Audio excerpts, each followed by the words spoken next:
This week's Four Questions Journalist Spotlight is brought to you by Leff's Atlanta Media, Atlanta's best journalist database. Subscribe at leffsatlantamedia.com.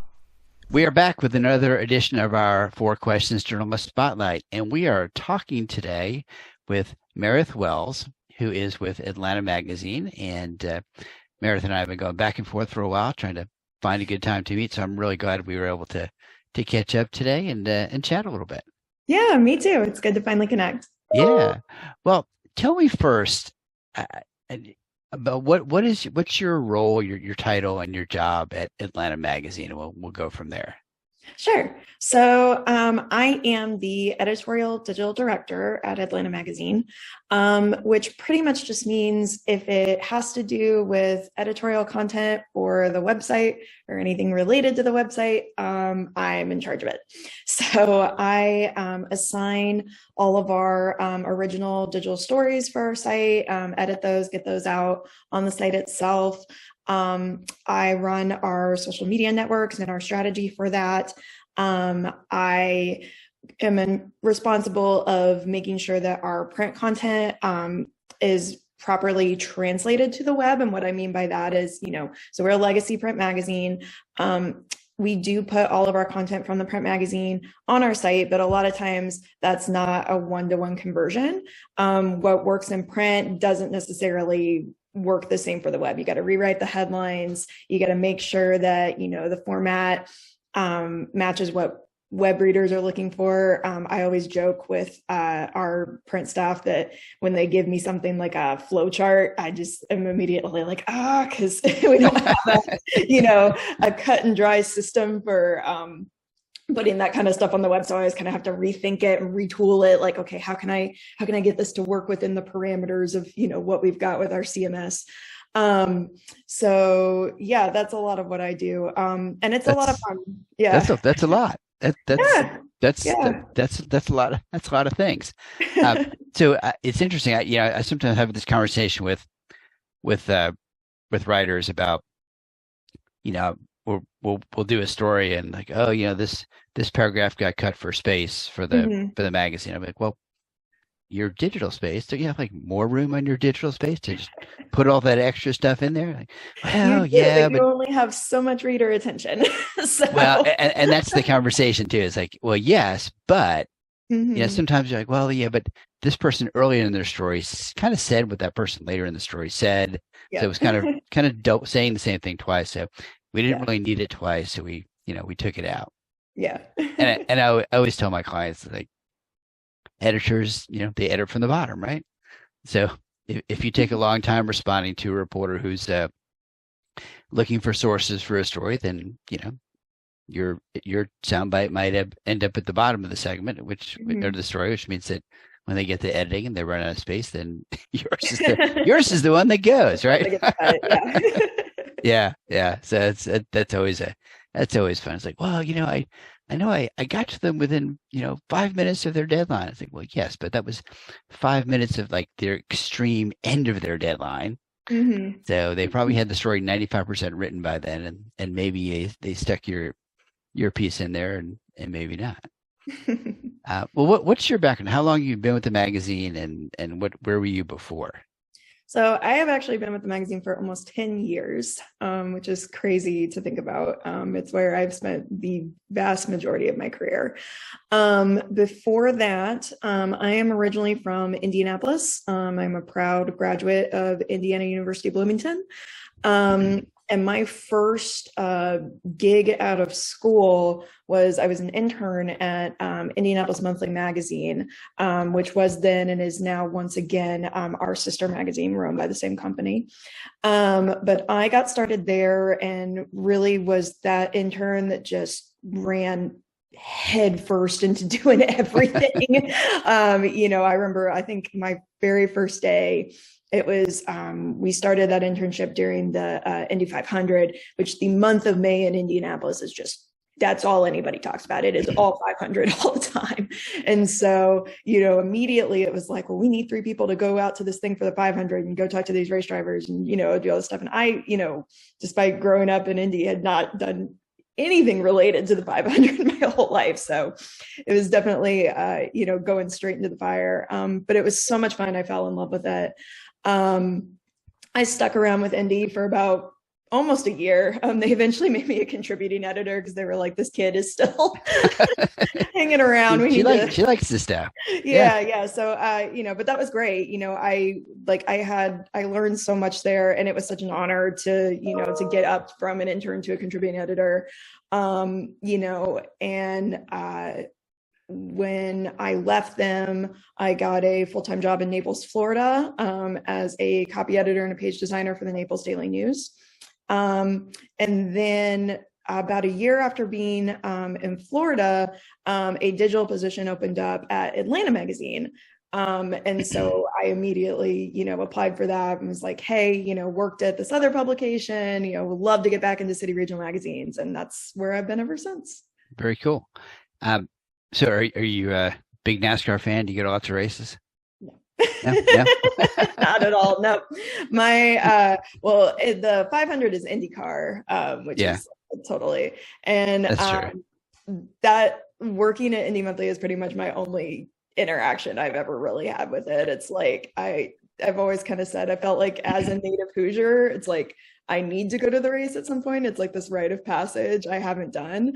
But still haven't made it. Yeah. I always feel like NASCAR races or any kind of, you're right. They're different. Indy races, Formula One, NASCARs are different kinds of races. But, being in the South, I always felt like NASCAR was kind of, you gotta do it. It's like it's a little bit of a bucket list kind of thing, right? Yeah, and that's how Hoosiers feel about the 500. If you don't go every year, which a lot of people do, a lot of people, that's part of your identity is going to the 500. But if you're like me and you've never been, it's like, I feel like I missed something. But I found at Talladega they have the races out there. They have a scout campground right next to the track. So you can go and camp, like it's a stone. It's like 50 feet from the track, which is fun and different, but also, all day you hear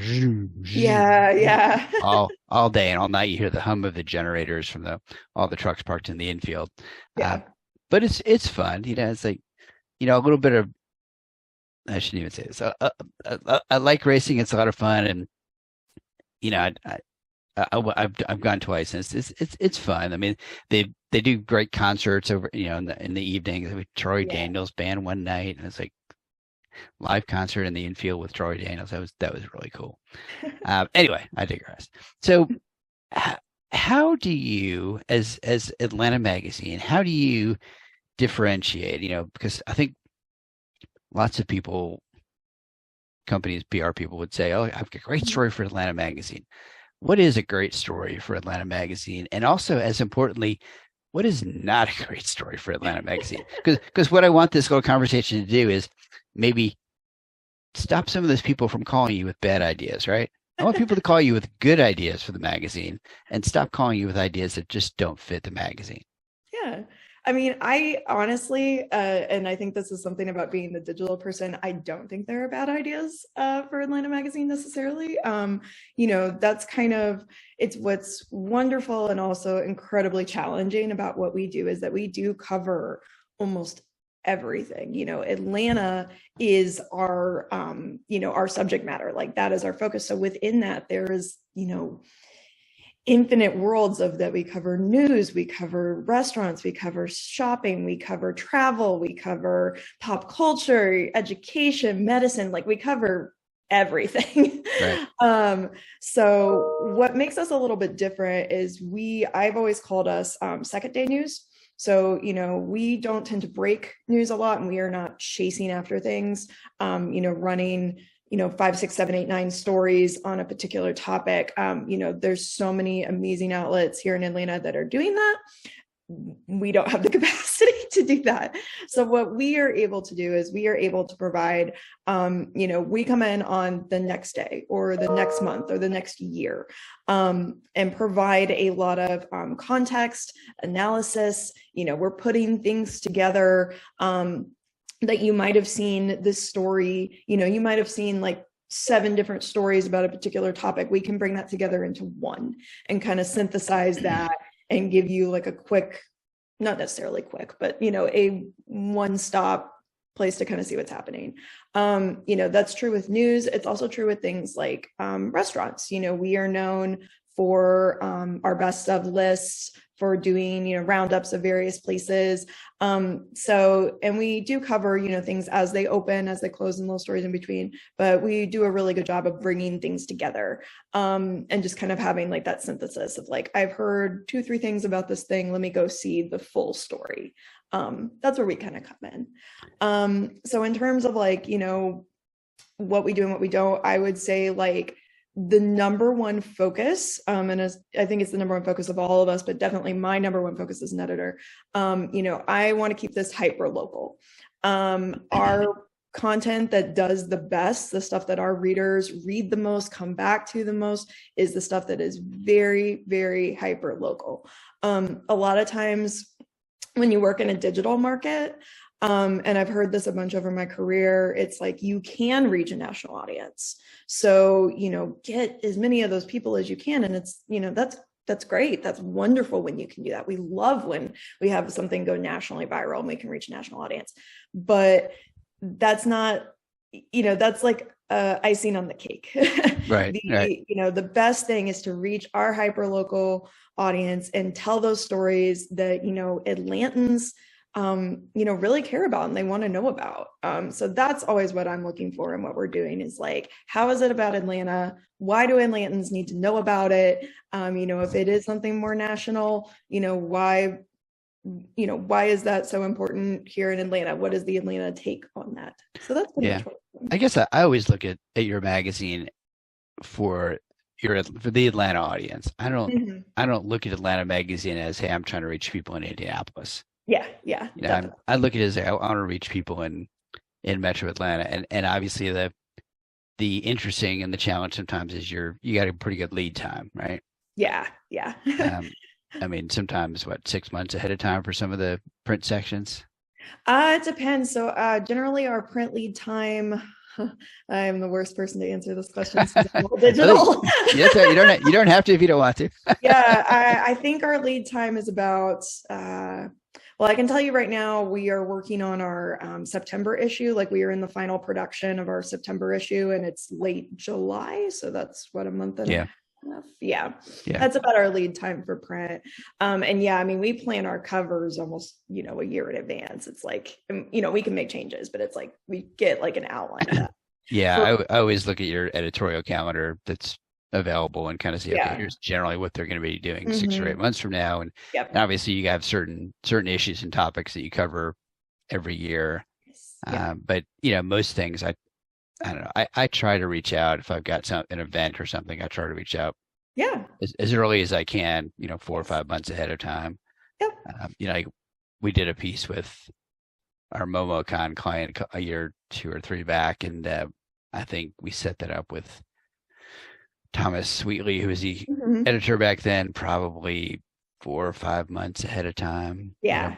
By the time it showed up, actually that might have been the COVID year. So we were like freaking out, going, okay, is this, the magazine's gone to bed? Is this event still going to happen? And we ended up ended up happening. So it was still a good feature, the way we did it.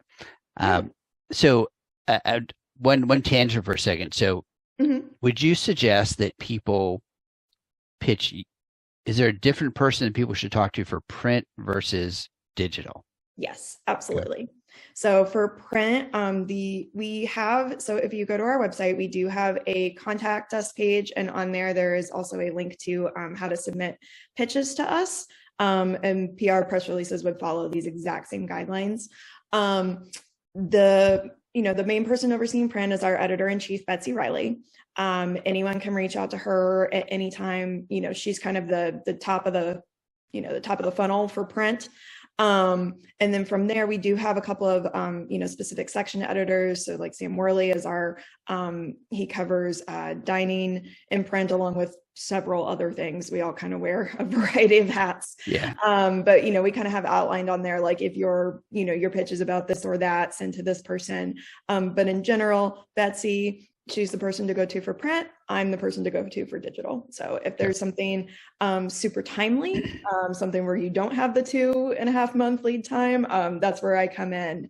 And for us, for digital, we're working on just a continuous calendar. It's like we can turn around stories in a day if we need to. We usually don't, but I was gonna say, yeah, that's a rare thing. I have gotten calls. Only like there's breaking news. Something has gone terribly wrong, and but yeah, our lead times are a lot shorter. So. Okay, and is email? So email is kind of the best way to send stories. Absolutely, the best way to reach us. Yeah. Okay, good. And I always tell folks, just kind of keep it short. Don't attach lots of attachments the first time. Definitely don't for us. Our email is very fragile. So,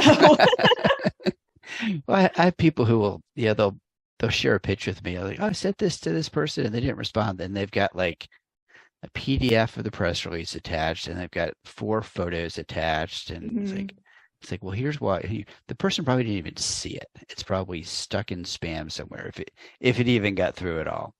Folks who send me images via some kind of file sharing service, a Dropbox link, a Google Drive link, those people are my absolute favorite. Like when I can get that's a great point. I encourage my folks to do that. I use Dropbox all the time. I'll set up a media photos Dropbox folder for MomoCut and say, here's the photos from last year that you can use to preview this year. Pull from that, and we'll that's the best way to do it. I find Google sometimes reduces the resolution of photos. So I'm sometimes a little iffy about using that. Yeah, that's fair. So are there some certain topics that you're looking at, thinking I'd love to write a story about this, and I just haven't gotten to it yet? Probably. nothing in particular that jumps to mind. Well, so I think, for us, like I said, the beauty and the pain of working at the magazine is that we do cover everything. So there's a lot of times where it's like there might be a big story happening and we don't necessarily have a way to wade into that right away. And so a lot of times it's like when you see, other outlets, covering things breaking as it is, it's like, oh, what's our way to weigh into this? How do we, how do we get out here? So that's why I feel like it's like, if I'm asked that question, my thought is like, there's 1,000 things that, we could do stories on. But I find that you guys do a real good job of kind of, I don't know, I'll call it deeper stories, right? Yeah. I mean, it's a story that takes more than 2 hours to put together, and kind of takes talking to a lot of different people and getting down into a story that's it's meaningful in a different way than what the daily paper does, and certainly what local radio and TV do in terms of the details that they're able to provide. Yeah. And I mean, that's what we pride ourselves on. I mean, our long form journalism, which, mostly runs in print, and then runs online, but is, assigned first for print. That's kind of like our pride and joy. It takes so much work and so much effort to put together. But, there's just this sense of just great pride and great accomplishment when those stories come out. It's really special. I think it's just, you get a little anxious in the interim because it's like the news keeps happening while you're working on these deep dives, and it's like, but for digital, I think, we're going to keep doing a lot of what we've been doing. We're going to keep covering, the news that's important to Atlantans. We're going to keep covering, new restaurants that are coming in, new buildings that are going up, new things that are coming to town. Something I want to do a little bit more for us is, we've always done a lot of like covering of like different events, things happening in town. That definitely took a hit in the pandemic. And I feel like we're still kind of trying to, I'm still kind of trying to figure out how to ramp that coverage back up again. So I would like to do, more things around like events and things to do and where to hang out on the weekends and that kind of stuff. I know that's something I definitely want to make a priority in the next, 6 months to a year. And then something else that we've been doing online lately that I think we'll do some more of is just kind of taking a look back. We, the magazine, have been around for 60 years, 61 years or two. Over 60 years. I'm trying to remember when we did our anniversary this year. And we've got this long history, and it's really fun to kind of go back in time, dive into the archives, take a look back of where some things came from. I'll give you an example of this. One of our writers, Rachel Garbus, she pitched me a story a couple months ago about Baltimore Block, which was Atlanta's first apartment complex, which I had never heard of. Apparently it's still there. She worked at the Atlanta History Center, and got some archival photos from that and just kind of got the history, how that came together. And it was a big hit for us. Folks are really interested in learning about this place, especially since it hadn't been bulldozed in a city that, a lot of our history is just gone. So I'm looking at like stories like that too, of just, here's some cool things that you might not have known about, stuff about our history, just some fun stuff to kind of offset the very, the often very serious news. Yeah. That's cool. We just started working with a kind of a film and event studio downtown that's in like a 100-year-old cotton mill. Yeah. And we they're kind of down, kind of near Mercedes-Benz, but we took the tour the first time, and they still have like the cotton scale there. They say it's in the main room where people do weddings. So they're like, yeah, the wedding couple likes to get on the scale, and they can see how much they weigh. And they have like the old machinery that's still kind of the cotton balers and things built into the walls, and the original brick and stuff. It's it's one of those cool old buildings with just huge amounts of character. And as you said, Atlanta has a habit of knocking things down. Yeah. So it's nice to see a building that is being reused or whatnot that hasn't been knocked down like that. They're called the ambient studios because they have these big, huge windows that have a westward facing view. So the sunset is just incredible coming in there in the evenings when they do afternoon events. All right, so what? So question number 4 is always the hardest question for folks. So what is something kind of cool or fun about Myrydd that people might not know? And it could be a hobby or talent or things you collect or anything like that. Yeah. So my go-to fun fact is that I have been studying Japanese for about 4 years now, I guess. I started, my husband and I traveled to Japan in 2019 on a big vacation, and we didn't want to be completely lost when we were over there. So we started studying, and I have always really loved this language, always kind of wanted to learn how to speak it. So I was just like, you know what, this is going to be a fun hobby, fun way to challenge myself. So yeah, I'm still very much beginner, elementary level, but I hope someday to be fluent. So is it speaking rather than writing? I imagine that's a whole other thing. It's both. Yeah. I mean, obviously writing Japanese is a huge, daunting challenge. But yeah, I mean, I'm learning to listen, to speak, to read, to write. I feel like I can probably listen and read a little bit better than I can speak, and definitely better than I can write. My writing is terrible. So you're the person to take when we go to a nice Japanese restaurant in town. I can impress the staff by ordering in Japanese, right? Yeah. That I can actually do. All right. So the last couple of questions. So this is kind of like I call the lightning round. So you don't have to get into a lot of detail, just kind of quick answers for these. So last book you've read or the last podcast you listened to? The last book I read would have been the Silo series by Hugh Howey, which is like a sci-fi trilogy. They just made it into an Apple TV series, actually. I just finished that last weekend. It's pretty good.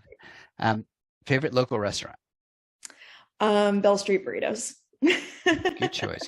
Okay, favorite guilty pleasure? Know that I have a guilty pleasure. I like everything. All right. Favorite local getaway? Lately our getaway has been my husband and I both really like craft beer, so we like to go to a lot of local breweries. So we've kind of just been going around the metro and just trying a bunch of different places. I really like Firemaker right now. we love Monday Night Garage. We live in Johns Creek, so we go to Six Bridges. Just hanging out on, especially if they have a patio. Like I love to just hang out, get a cold beer, and just relax. So Okay. And favorite non-work hobby? Playing video games. Absolutely. What's your go-to game? I don't know that I have a go-to game. I love Nintendo, so I love I play my Nintendo Switch pretty much every day. I love the Mario games, Splatoon, pretty much anything in that franchise. I also play, I just finished playing, oh shoot, what is it called? Star Wars Jedi Survivor, I think. Okay. I can't remember. It was a new Star Wars game, but yeah. Have you played Rocket League at all? I have not. I am aware of it, but I haven't ever played it. It's like a combination of car racing and soccer in a cage. Cool. Yeah. I saw it at a gaming festival we were working last year, and I came home and loaded it up and tried it. It's a lot harder than it looks. The guys who are on like the teams that are sponsored and all that, they're like, their cars are flying all over the place and all twisting in midair and all that. I'm like, how do you do that? I can't do that. Yeah. I better get my car to drive state and hit the ball. Anyway, all right. Anything else we haven't talked about? Any causes that are near and dear to your heart or nonprofits you want to give a shout out to that you work with, anything like that? I am on the board of the Atlanta Press Club. I have been on their board of directors since 2021. I love it. I mean, the journalism community that we have here in Atlanta is so strong and honestly inspires me every day, because it's like we are all working in this market, but it doesn't necessarily feel like we're competitors. It feels like we're all working together, and we're all working together with this goal of like keeping Atlantans informed and informing the rest of the country and the world about Atlanta. So I really love being part of the press club and the things that we do. I am on the intern committee, so I help select our summer interns that we place with various publications across the city, including ours. And it's just so fun to work with young journalists and just kind of see the next generation and, help people come to this crazy career that that's great. And I'll give a shout out. There is a Atlanta Press Club mixer on July 31st. Yes. 5 to 7 downtown at, oh shoot, now I'm going to forget. It's wild something. Shoot, they're going to yell at me for not remembering the name. But look on the Atlanta Press Club website and you'll see it's July 31st. And then the Awards of Excellence are August 8th. So sign up for that too. That's always a fun event to go to. Yes, the Awards of Excellence are so I just signed up for both of those events today. So yep. I will be there. Myrydd, thank you so much for taking some time. I really appreciate it. We've been talking to Myrydd Wells, who is with Atlanta Magazine. And as always, if you're interested in looking at more of our podcasts, check us out on YouTube or on the website. Audio versions, video versions, either one you want. Make sure you click subscribe. And not that helps me much, but it's always cool to hit subscribe. And someday I'll monetize my website, and that'll be cool. My YouTube channel. And then, of course, if you're looking for our database of Atlanta journalists, go to leffsatlanta.media.com and check it out. Myrydd, thank you very much. And thank you. Maybe I'll see you on Monday at the mixer. Yeah, definitely. Right. Thanks so much. Very good. Thank you.